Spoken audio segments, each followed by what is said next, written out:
My name is Tom, and I spend way too much time thinking about why smart people stay broke. And if you're someone who's been following all the traditional advice, budgeting apps, cutting out coffee, tracking every dollar, and you're still somehow living paycheck to paycheck, hit subscribe and give this video a thumbs up because what I'm about to tell you is going to completely flip how you think about money. Here's the thing, you're not bad with money. You're actually probably pretty good at the game you've been taught to play. The problem is you've been taught to play the wrong game entirely. Let me explain what I mean. Most personal finance advice is built around one core idea. Spend less than you earn, save the difference, invest for the long term. And look, that's not wrong, but here's what most people don't realize. That advice was designed for an economy that doesn't exist anymore. It was built for a world where housing cost 3 times your annual salary, not 8, where college was affordable, where a single income could support a family. A recent analysis from the Brookings Institution found that someone making the median household income today has about 40% less purchasing power for housing than someone making the median income in 1980. 40%. You're not failing at budgeting. The math just doesn't math anymore. Now you might be thinking, okay, Tom, but what am I supposed to do about it? And that's exactly my point. You've been playing the optimization game, trying to squeeze every dollar, cutting expenses to the bone, feeling guilty about a $20 dinner when you should have been playing the expansion game. Here's where it gets interesting. There are 2 fundamentally different approaches to money. The scarcity approach says your income is fixed, so manage what you have better. Cut the subscriptions, make coffee at home. The abundance approach says your expenses will always expand to meet your lifestyle, so focus on expanding your income instead. Both are valid, but only one of them actually changes your life.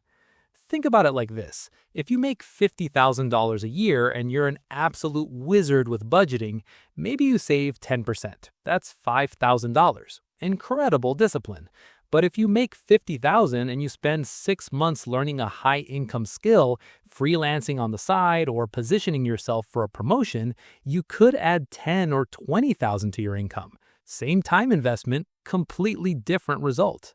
Now look, I'm not saying budgeting doesn't matter, but here's the uncomfortable truth.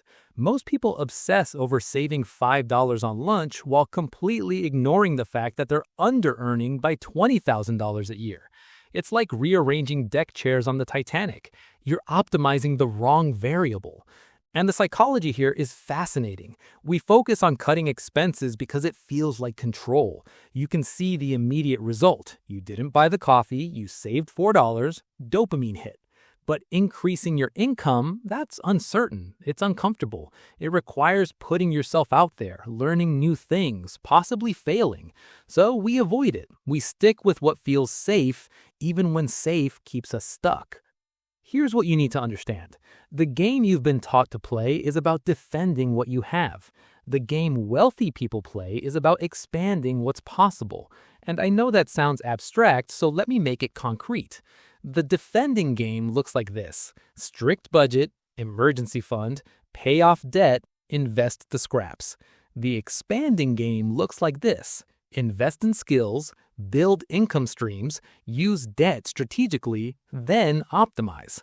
See the difference? One is about protection, the other is about growth. And here's the thing that nobody tells you. You can't budget your way to wealth. You can budget your way to stability, sure, but wealth?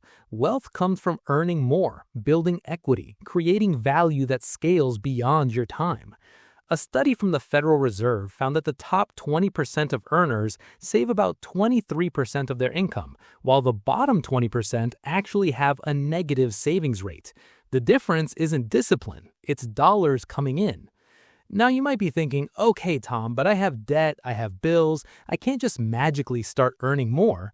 And you're right, this isn't magic, but here's what most people don't realize. You're already spending time on money. Hours every month budgeting, tracking, stressing.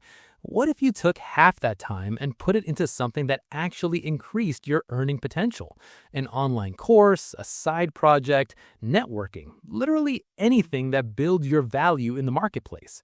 Because here's the truth, your time is your most valuable asset, and you're probably spending it managing scarcity instead of creating abundance. That's the game nobody taught you to play. So here's what I want you to do. Stop feeling guilty about not being perfect with money. Start asking a different question. Not where can I cut, but how can I earn more? Not how do I save this dollar, but how do I make myself more valuable? That's the game that actually changes your life. You're not bad with money, you've just been playing a game designed to keep you small. Time to play a different one.